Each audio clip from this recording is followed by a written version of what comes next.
सूखे आटे की चपातियाँ। की फुसफुसाने की आवाज परेशान कर रही थी। ऑफिस में ये सारे निकम्मे अपनी माशुकाओं से बात ही करने आते क्या? हद है, कहीं भी शांति नहीं मिलती, काम ही नहीं कर पाता आदमी। एक तो ये मॉड्यूलर सेटअप के अंदर बैठने की मजबूरी, मेरा अगर प्रमोशन हो जाता तो इन सभी के साथ एक लाइन में बैठना नहीं पड़ता मुझे। मेरा भी कैबिन होता, मैं भी मैनेजर की तरह अपने पर्सनल कैबिन के अंदर बैठती। फिर बाहर कोई कीर्तन ही क्यों ना करे, आवाज तो अंदर नहीं आती। आज पक्का बॉस को कंप्लेंट करूंगी, काम के नाम पर सभी मटर गश्ती करते रहते हैं। खुद ही खुद में लगातार रिद्धिमा बड़बड़ा रही थी। तभी पीछे से रेणुका उसकी चेयर पर अपने दोनों हाथों को टिकाती हुई आगे झुककर कहती है, और आप जो कर रही है मैडम उसे क्या कहते हैं? साड़ी, लहंगा, चोली, ज्वेलरी, चप्पल, सभी को ऐड कार्ड करना, ये जो ऑफिस में करती हो तुम, ये क्या ऑफिस काम में आते हैं? या मैनेजर ने अपनी वाइफ के लिए शॉपिंग करने को कहा है तुम्हें? पीछे से आई आवाज को सुनकर एक बार के लिए तो रिद्धिमा सहम जाती है। ओह गॉड, ये तुम हो रेणुका? मेरी तो हवाई निकल गई, मुझे लगा किसी ने मेरे सिस्टम को देख लिया। अपनी शॉपिंग में इतनी बिजी थी आप कि आपने मेरी आवाज को पहचाना भी नहीं मोहतरमा। शुक्र मनाइए कि ये मैं थी, अगर सच में मैनेजर होते तो अभी आप अपने घर पर चपाती बना रही होती। तो क्या करूं यार, कभी ऑफिस कभी घर, सबके चक्कर में साज सिंगार खुशी को तो मेरे जैसे आग ही लग गई है। बस ये कॉटन का सूट पहनो, बालों का बन बनाओ और निकल पड़ो, और यहाँ से घर पहुंचती कॉटन की नाइटी पहनो और रस्सी में घुस जाओ। यही तो जीवन है हमारा। उसमें भी कभी कोई फेस्टिवल की छुट्टी पड़ गई तो एक दिन पहले ही मैनेजर 3 दिन का काम सर पर डाल देता है कि कभी एम्प्लॉई छुट्टी एंजॉय कर ही ना पाए। खुद तो डिवोर्सी है, क्या ही मैरिड औरतों की प्रॉब्लम समझेगा? हमें सिर्फ ऑफिस का काम नहीं होता, घर भी संभालना होता है। ऊपर से तीज त्योहार में घर पर कितने काम होते हैं, इन दोनों के चक्कर में तैयार कहाँ से हो पाया आदमी। इसलिए खूबसूरत कपड़ों को अपने कार्ड में ऐड करके ही खुश हो जाती हूँ। तभी साइड से झांकता हुआ सुमित कहता है, वीडियो चैट पर हूँ मैं टीएल के साथ, अब दोनों मोहतरमाएं अगर चुप हो जाए तो अच्छा होगा। वैसे खुसुर पुसुर करना इससे कहता है रिद्धिमा। शाम के 6 बजे ऑफिस का काम निपटाकर रिद्धिमा अपने ससुराल के लिए निकल पड़ती है।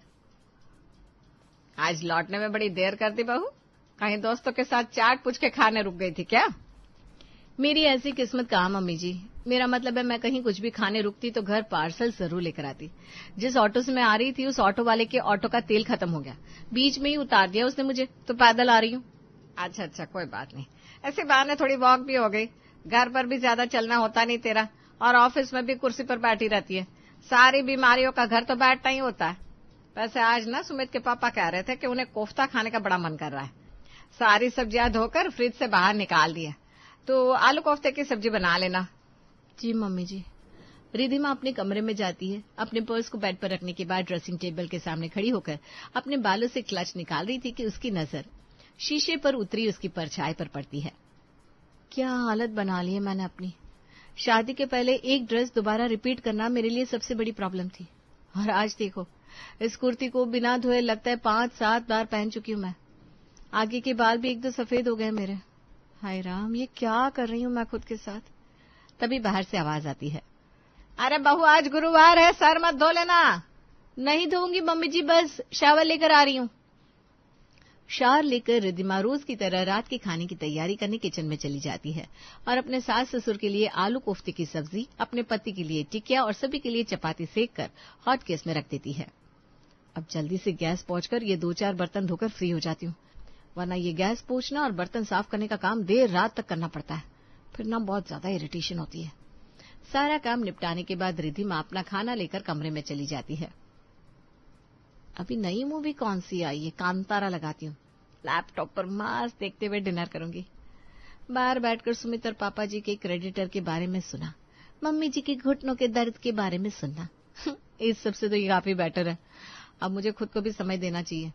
डिनर करने के बाद सुमित कमरे में आता है और अपने बालों में कलर लगा रही अपनी बीवी से कहता है, तुम हेयर कलर कब से लगाने लग गई, और तुम्हें इन चीजों की क्या जरूरत है डार्लिंग, तुम तो पहले ही इतनी खूबसूरत हो। 10 कलर के बालों को लेकर घूमने वालों की लाइफ में किसी तरह की रिस्पॉन्सिबिलिटी नहीं होती, और अब तुम 20-22 साल की तो रही नहीं जो नया हेयर कलर ट्राई कर रही हो। Show some maturity dear. फिर तुम अपनी बियर्ड सेट क्यों करवाते हो? मैच्योर हो ना तुम, तो ये 19-20 साल के लड़कों की तरह बालों में जेल लगाकर बालों को सेट करके दुकान पर जाना अच्छा लगता है क्या? अरे मैं तो मजाक कर रहा था रिद्धिमा, तुम तो फट से सीरियस हो जाती हो। वैसे आज तुम डाइनिंग टेबल पर भी नहीं आई, कोई बात है क्या? अच्छा, मेरे आने से फर्क पड़ता है? मुझे लगा सिर्फ मेरे खाना बनाने या ना बनाने से फर्क पड़ता है इस घर में लोगों को।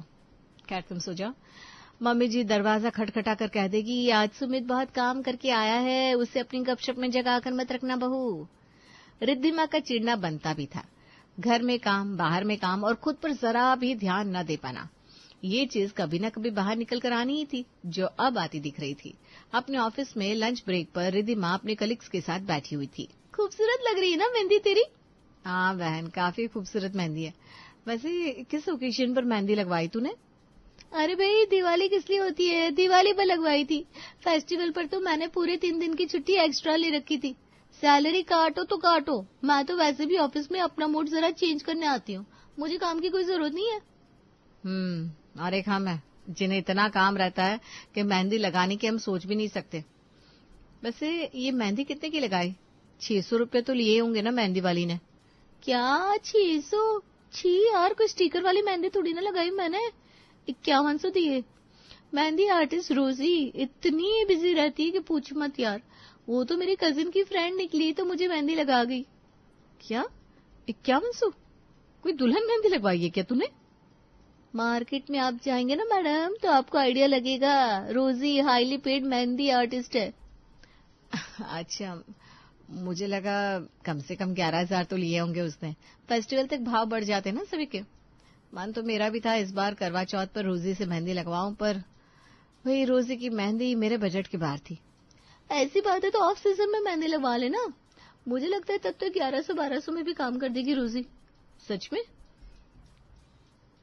इसकी बातों में मत आ रिद्धिमा, यहाँ ओकेजन पर तो इंसान मेहंदी लगा नहीं पाता।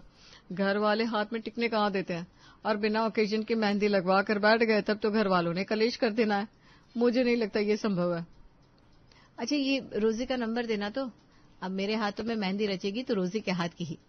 नवंबर में शादी के सीजन शुरू होने वाले थे तो अभी था ऑफ सीजन, और ऐसे में रिद्धिमा रोजी के मेहंदी आर्ट सेंटर पहुंच जाती है।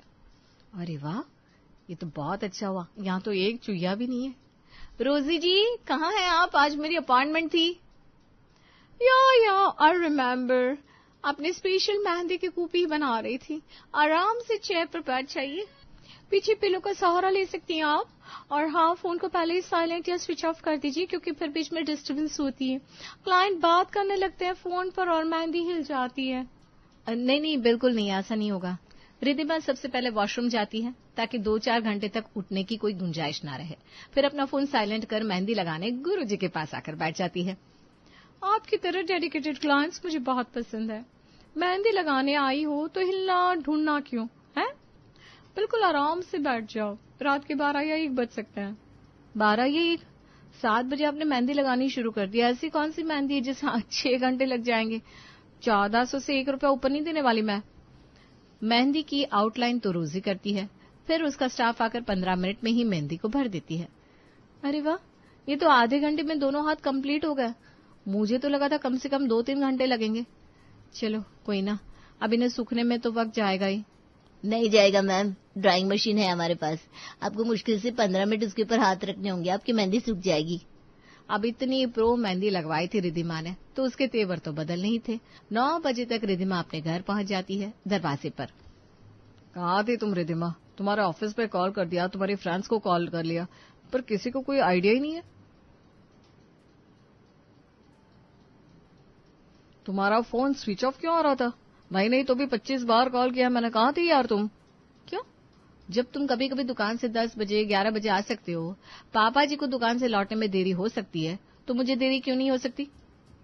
हमारे वक्त सबको पता होता है बहू कि हम दुकान में हैं, और हमारा नंबर बंद नहीं होता। तुम्हारा नंबर बंद था। मेरा फोन साइलेंट पर था पापा जी, फोन बंद नहीं था। वो मैं ट्रैफिक में फंसी हुई थी। अब मैं क्या अंदर आ सकती हूँ या यहीं पर खाना बनाना शुरू कर दूं? ये कहकर मुंह घुमाती रिद्धिमा अपने कमरे में चली जाती है। ये बहू को क्या हो गया है? जरूर ऑफिस में कुछ हुआ होगा, वरना इस तरह तो नहीं बोलती है। तो अब तो तुम्हारी बहू आ गई ना मम्मी, अब तो कुछ खाने का इंतजाम करवा लो। रात को होटल से ही आए खाने को सब खाकर सो जाते हैं। अगले सुबह रोज की तरह आज भी ऑफिस जाने के पहले रिद्धिमा को सभी के लिए नाश्ता तैयार करना था। अगर आटे में हाथ डाला तो ये मेहंदी धुल जाएगी, फिर कैसे मैं उस नेहा को अपनी मेहंदी दिखाकर जलाऊंगी? नहीं नहीं, मेरी भी तो ख्वाहिश है। हेयर कलर करवाया है, मेहंदी हाथ में लगवाई है। अब कुछ दिन तो ये टिकनी ही चाहिए। एक काम करती हूँ, सभी के लिए उपमा बना देती हूँ। रिद्धिमा उपमा की तैयारी करने के लिए टमाटर हरी मिर्च काट रही थी कि तभी उसकी सास किचन में आ जाती है। सब्जी निकाल कर धोकर फ्रिज के ऊपर रख कर गई थी मैं बेटा, तुझे दिखाई नहीं थी क्या? सुमित का मन था आज आलू बैंगन की सब्जी खाने का, तो नाश्ते में आलू बैंगन की सब्जी और पराठे ही बना ले। दोपहर में तुम तीनों घर पर रहोगे नहीं, और ये ठंडा उपमा मुझसे दोपहर में खाया नहीं जाएगा। सब्जी रोटी रहेगी तो मैं चाय के साथ खा लूंगी या फिर अचार से ले लूंगी। रिद्धिमा सब्जी तो बना देती है, लेकिन पराठे के लिए आटे में हाथ नहीं डालना चाहती। मम्मी जी, वो मैं क्या कह रही थी कि ऑफिस से ना लगातार कॉल आ रहे हैं, अगर मैं नहीं गई तो मेरा डिमोशन हो जाएगा। और वैसे भी मार्केट का ऑफ सीजन है, दुकानदारी कितनी होगी सुमित जी की, ये तो आपसे छुपानी है। ऐसे में मेरी सैलरी भी नहीं आएगी तो सिर्फ मुझे नहीं पूरे घर को प्रॉब्लम होगी, तो आप जरा संभाल लेना। पहली बार काम को लेकर बहाना बनाकर रिद्धिमा ऑफिस निकल जाती है, पर ऐसे लग रहा था जैसे कि उसकी मेहंदी की पूरी दुनिया दुश्मन बनी बैठी है। कि पागल वगल समझाए मुझे? स्टैंपिंग का काम तुमने ही लिया था, भूल गई क्या? पिछले महीने तो डिस्कस हुआ था कि सैटरडे को वर्कलोड कम करने के लिए लंच ब्रेक के बाद ऑफिस के पेटी वर्क एम्प्लॉयज को दिए जाएंगे। उसमें स्टैंपिंग तुमने खुद चूज की थी। अरे यार, इतनी महंगी मेहंदी लगाकर आई हूं मैं, उसके बाद स्टैंपिंग करूं? तुम्हें पता है ना फाइल्स यहाँ कितनी गंदी होती है, हर फाइल को छूने के बाद एक बार सैनिटाइजर इस्तेमाल करना ही पड़ेगा। अरे यार, आज तो बुरी फंसी मैं। ये तो थी लंच ब्रेक के बाद की बात। उसके पहले भी तो सिस्टम और माउस का इस्तेमाल करना ही था। अपनी उंगलियों पर नुआ लगाए बैठी रिद्धिमा से टाइपिंग भी नहीं हो रही थी। इस बार तो ये भी नहीं कह सकता कि हाथों पर मेहंदी लगाकर बैठी है क्या मोहतरमा, जो कीबोर्ड पर आपका हाथ नहीं दौड़ पा रहा है? नहीं सर, वो क्या हो ना, मेरे नेल्स टूट गए हैं और इस तरह टूटे हैं कि उंगलियों में चोट लग गई, इसलिए मैं टाइपिंग नहीं कर पा रही हूँ सर। कोई मीटिंग हैंडल करनी है क्या? मैं वो कर लूंगी सर।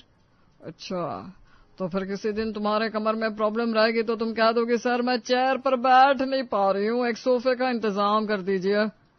आप सभी के लिए एक अनाउंसमेंट है, जिसे भी ऑफिस आने में और काम करने में प्रॉब्लम है आराम से अपने घर पर बैठिए, उस दिन की सैलरी काट दी जाएगी।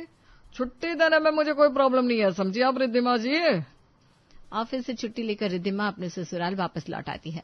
दोपहर में अपनी बहू को घर पर देखकर संतोष हैरान थी। दाल चावल सब्जी सब कुछ तो बनाकर रखा है आपने मम्मी जी, और आप कहती हैं आप दोपहर में कुछ खाती नहीं। अरे बहू, ये तो आज एक मेरी सहेली आने वाली थी इसलिए चावल चढ़ा दिया। तो एक काम कर, जल्दी से रोटियां बना दे, सुषमा आती होगी। चावल के साथ जब तक वो रोटी ना खाए उसका पेट नहीं भरता। जिस मेहंदी को बचाते हुए रसोई से भागते हुए ऑफिस और ऑफिस से भागते हुए वापस अपने घर लौटी थी, वापस उसी मेहंदी पर खतरा मंडराना शुरू हो जाता है। अगर आटे में हाथ डाला तो मेहंदी उतर जाएगी। अरे हाँ, ये क्यों नहीं सोचा मैंने? अगर मिक्सर ग्राइंडर में पानी और आटा डालकर जरा सा तेल डाल दूं और मिक्सर चला दूं तो हो सकता है कि आटा गूंथ जाए। रील में तो दिखाते ही है। और अपने मेहंदी को बचाने के लिए ये तरीका रिद्धिमा अपना लेती है। अरे ये आटा तो बड़ा लिपलिपा सा हो गया। अब जार से आटा निकाल के लिए अपने हाथ का इस्तेमाल तो नहीं कर सकती, चम्मच डालकर इस आटे को बाहर निकाल लेती हूँ, यही सही रहेगा। जार से चिपके आटे को चम्मच की मदद से रिद्धिमा बाहर तो निकाल लेती है, पर उसे प्लेट में रखने के बाद एक साथ करके मथने की जरूरत तो थी। अगर मैं अपने हाथों पर सूखा आटा लगा लूं तो गीला आटा मेरी मेहंदी को ज्यादा नुकसान नहीं पहुंचा पाएगा, और फिर हाथ पर लगे सूखे आटे को कपड़े से पोंछ लूंगी, यही सही रहेगा। अपने हाथों में बहुत सारा सूखा आटा लगाकर रिद्धिमा डो तैयार कर लेती है। इसे बेलते वक्त अगर बेलन में आटा चिपक गया तो मुझे अपनी उंगलियों से ही हटाना पड़ेगा। नहीं, एक काम करती हूँ, रोटी में और ज्यादा आटा मिला लेती हूँ। आटा गूंदने से लेकर बेलने तक, बेलने से सेकने तक बार बार रिद्धिमा सूखे आटे का इस्तेमाल करती रहती है और फाइनली खाना टेबल पर परोसा जाता है। अरे बेटा, ये रोटी है कि पापड़? बता संतोष, ऐसा खाना खिलाने के लिए बुलाया था कि तूने मुझे? तू जब मेरे घर आती है बिरयानी से लेकर पाव भाजी तक क्या क्या नहीं परोसती मैं तेरे सामने। माना मेरे यहाँ कुक है, फिर भी मेरा तो जी खट्टा कर दिया तूने। सुषमा गुस्से से भरी थाली को वैसे ही छोड़कर चली जाती है और रिद्धिमा कांपती हुई जैसे ही अपनी सास को देखती है संतोष मुस्कुरा देती है। गई। अच्छा हुआ बहू कि तूने जानबूझ के ऐसे सूखे आटे की रोटियां बना दी, पीछा छूटा मेरा इस प्राइस टैग के झुंझुने से, वरना हर बार इतनी बड़ाई करती है खुद की और मेरी इंसल्ट करके चली जाती है। रात को करेली की सब्जी के साथ फिर से सूखे और सख्त पराठे सभी के सामने परोस दिए जाते हैं। हे राम, क्या खिला रही हो तुम मुझे रिद्धिमा? ये पराठे का टुकड़ा अगर मसूड़े में चुप गया ना तो पता चला टिटनेस की सुई लेनी पड़ जाएगी मुझे। मेरा तो जबड़े में दांत भी नहीं है बहू, ये कैसी चपातियां बना दी तूने? इसमें मेरी क्या गलती है पापा जी? आज सोसाइटी में पानी नहीं चढ़ा, ना के बराबर पानी में ऐसी ही चपाती मरेगी ना। अब जो है सो है, चावल कहे तो दे दूं आपको। सूखी चपातियों के साथ सूखी सब्जी अपने ससुराल वालों को परोसकर रिद्धिमा खुद मैगी बनाकर खा लेती है और कमरे में सोने चली जाती है। अगली सुबह रविवार थी तो खाने को लेकर डिस्कशन लाजमी था। बहू पानी आ गया है तो आज ना पनीर की सब्जी और नान बना लेना। तू पनीर ही बना ले बहू, सब्जी तो मैं तैयार कर लूंगी। पनीर बटर मसाला जैसा मैं बनाती हूँ कोई नहीं बना सकता। पनीर? रिद्धिमा के तो पसीने छूट जाते हैं। दूध से छेना निकालना और फिर उससे पानी निकालकर पनीर सेट करना। हाय, मेहंदी तो खतरे में ही थी। रसोई में जाकर रिद्धिमा दूध का पतीला छुपा देती है। 2 घंटे बाद संतोष रसोई में जाती है। तेरे बाल सूखे सूखे लग रहे हैं बहू, रविवार है, आज सर क्यों नहीं धोया तूने? मैंने कहा था ना रविवार को धो लिया कर बाल, जा जाकर धो ले। सर धोकर क्या फायदा मम्मी जी, आप देख नहीं रही है मौसम कैसे करवट बदल रहा है। पता चला मेरी तबीयत बिगड़ गई। अरे ऐसे तो हर दिन में तुझे बाल धोने होते हैं, आज मैंने खुद कह दिया तो मना कर रही है। चल कोई बात नहीं, पनीर तैयार कर लिया है तो निकाल कर दे दे। दूध कहाँ है मम्मी जी? लगता है बिल्ली पी गई। फ्रिज के पीछे छुपाया हुआ दूध का पतीला निकालकर संतोष अपनी बहू के सामने धर देती है। देख लिया था मैंने, रेणुका से भी बात हुई, ऑफिस से भी छुट्टी ले रखी है ना तूने, यहाँ भी बहाने। हुआ क्या है बहू? ये कहकर संतोष जैसे ही रिद्धिमा के कंधों पर हाथ रखती है तो वो रो पड़ती है। अरे रो मत पगली, मुझे तो लगता था तुझे खुद श्रृंगार का शौक नहीं है, वरना मेरा तो मन बहुत होता था कि तुझे सजा कर रखूं। जा, तो अपनी मेहंदी का ध्यान रख, जब तक मेहंदी नहीं उतरती खाना मैं बना दूंगी। हाँ।